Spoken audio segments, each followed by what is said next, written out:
Olá, Pai do Senhor. Nesta semana vamos estudar sobre o Evangelho de João. João, ele traz para nós sobre a revelação da luz do mundo, o Evangelho do Filho de Deus. Vemos que João, ele foi, um Evangelho de João foi diferente dos demais.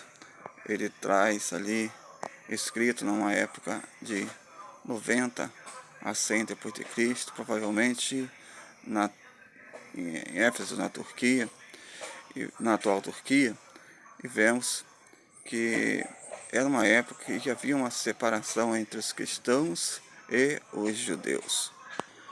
E vemos que os pais da igreja, Eusébios e outros teólogos, eles têm convicção que foi João que escreveu essa carta, porque ele traz a se falando como para ser aquele a quem Jesus amava.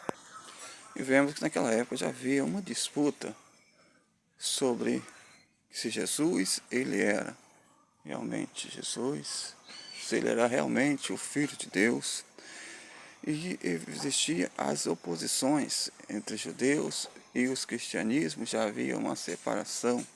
Os judeus falavam que é preciso respeitar fielmente a lei mosaica, e vemos Jesus colocando como ele era o caminho, ele era a verdade, ele é a vida.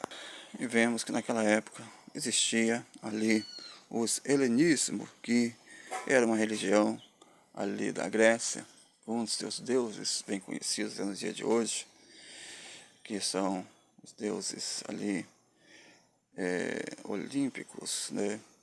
Hércules e outros deuses que nós vemos, que são os heróis até nos dias de hoje.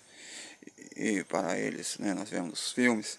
E o gnosticismo, que são, eles acreditavam que a carne era má, o espírito é bom. Eles acreditavam que a salvação não vinha nem pela fé, nem pelas obras, mas pelo conhecimento.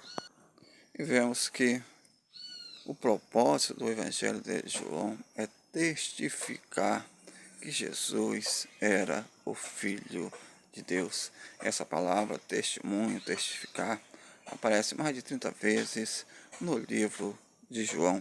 E vemos que ele sempre trouxe